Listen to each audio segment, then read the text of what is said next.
One of my favorite spots to go to when I'm biking around town with my friends is Elizabeth Barcus Way.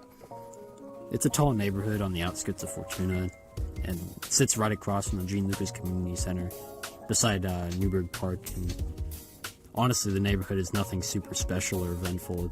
It's really just a string of bourgeoisie-infested houses, but that's what I love about it, since it's quiet and it's a great contrast to any other not-so-hot spots around town, at least in my case of aimlessly wandering around and, jumping around or bombing hills. But anyway, Elizabeth Barcus brings a sense of solitude for me, and despite the fact that most of the time I go there, it's in company with loud metal music and constant verbal vitriol towards a bike, and also quote-unquote accidentally getting spat on.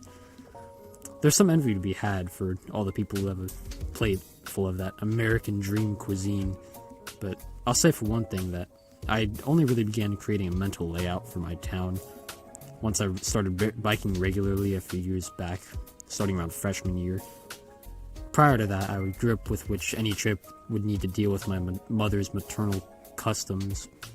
My humanities of creating patterns and recognizability in these landmarks only really became taking place when I grew up, in which I was granted the ability to leave the house without suddenly becoming a hot target for any local kidnappers waiting for me to be vulnerable and take me away, like the scalpers when Walmart restocks their One Piece cards.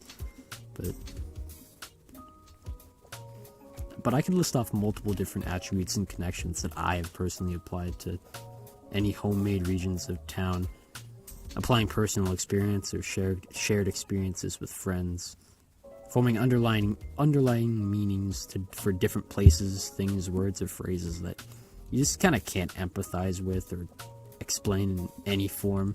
You have to be there when they're created to really understand it. It's the essence of an inside joke, created by the concepts of your own thoughts, your experiences, your perspective, your life.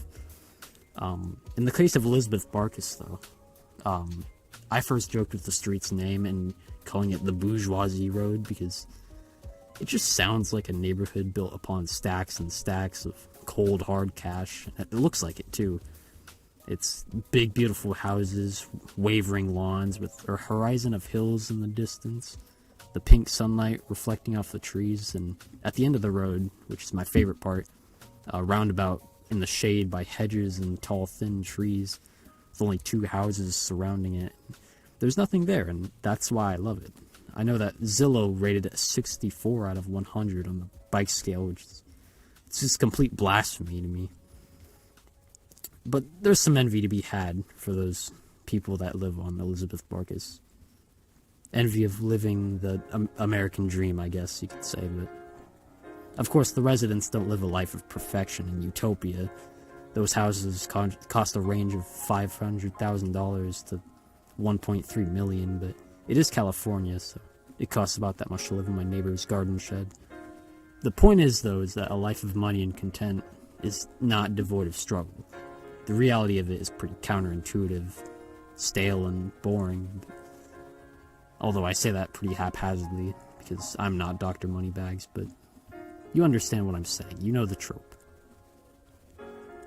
But that's not what Elizabeth Barcus is to me. What Elizabeth Barcus is to me is a telescope where you see the stars through the lens and magnification, a road where you envy a life of satiation and tranquility, or even just as simple as I know it, the Bourgeoisie Road.